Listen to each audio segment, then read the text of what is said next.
السلام عليكم. عاوة دادك هالكان isugu yimid idaacad wax laga wariyay iyo beel midna isugu ma iimaanin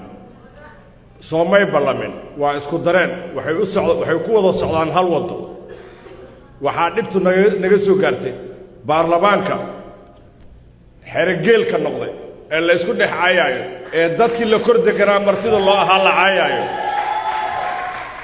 waxay dhibtu naga soo gaartay hoggaanka khaldan Maxamed Cabdullaahi Farmaajo iyo Xasan Cali Khayre waxay sameeyeen maamulkii galmudug madaxweyne ku xigeenka iyo gudoomiye baarlamaanka intay beel u soo qaateen ay ku weerareen galmudug galmudugta ay ka yimideen nimanka kala fogeeyay ma wanaagad ka sugaysiin ma cid kale isu keenayaan ra'iisul wasaaraha madaxweynuhu waa reer galmudug labada jifay ka ahaayeen madaxweyne ku xigeenka iyo waxay soo qaateen gudoomiye baarlamaanka markaas ay galmudug ku weerareen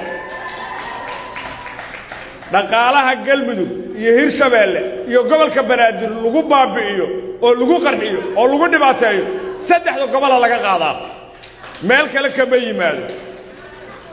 lacagta laga qaado magaalada Muqdisho iyada lagu caburiyaa lagu qarxiyaa lagu dilaa caawa waxa ka dambeeya qofka ku dhinta magaalada Muqdisho waxaan u dacweynaynaa oo international community-ga uga dacweynaynaa iyo la baasaboorada iyagoo ay haystaan ee Norwegianka iyo Mareykanka Maxamed Cabdullaahi Farmaajo iyo Xasan Cali Khayre dhibaatada dadkeena dalkeena lagu haayo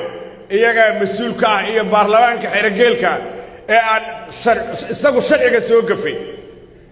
xildhibaan soo istaagay wuxuu caaya xildhibaanka wuxuu leeyahay shabaab oo shabaabku soo kala dirreeyna ma mardu baarlamaanku shabaab yahay maxaa anaga noo jooga dawladdu watii iyaga noo sheegay iyaga shabaaba marka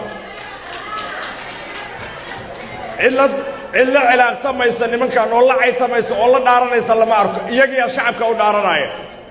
war Farmaajo ma waysanayeen dadku u soo banaan baxay habeenkii isaga la doortay shabaab ma jirin booliiska shacabka militariga waayeelada baawurtay wada saareen wada xiriirno ma jirin nimanka dhagaxa wehelo ah dhagaxay isugu oodeen dhagaxaas u wehela askariina dhagaxa u ah waxay baan yaa ii sheegi kara hal wax oo ay qabteen waa dawladda Facebook bay ka hadlaan been bay noo sheegaan kala rumaho ay sheegeen qofka sheegi kar gacanta taagacaaw dadkeena been lagu haysan maayo nulu kugu talin maayo been nulu kugu talin maayo dadkeena dalkeena ma lagu haysanayo ma nulu ku baabi'inayo waxaan u baahanahay dawlad cadaalad ah ma aha dawladda aan dooranay baarlamaankaanu ma aha baarlamaanka anagu dooranay waa baarlamaan nooc kala ah dawladdu waa mid nooc kala ah guriga wax ka soo galayeen weerar ku tahay ma nin gurigiisa weerar ku ah cid ka badbaadaysa waxaan isku meel ka joognaa 30 maalmood aanu qabanno international community-ga aan gaarsiino banaanbaxna aan ku samayno oo adduunka oo dhan ah annaguna aan hoggaan u noqono dhismaha maamulka gobolka Banaadir lagama rabo Maxamed Cabdullaahi Farmaajo Xasan Cali Khayre annaga dhisayna gobolka Banaadir wuxuu la mid noqonaa isteediyada jira Hirshabeelle galmudug koonfur galbeed Jubbaland iyo Puntland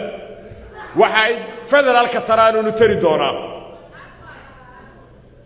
cidna qasbi kartana ma jirto warnimaka noo dhaaranay maxay noogu dhaaranayaan anaa masruufa soo ii dhaarana war hooyadee laba qori baad looga qaadaa qori shabaab baad looga qaadaa qoriga Farmaajona baad looga qaadaa yay qabataa anugaygu iskool ma aadi karo xaaskaygu dhakhtar ma tagi karto war ma nolola war ma doorateentaas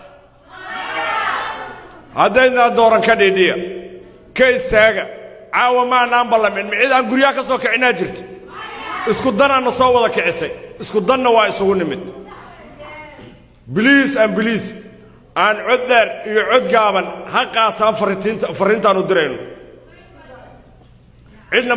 cid ay xukumi karaan ma jirto xoogna naguma qabsan karaan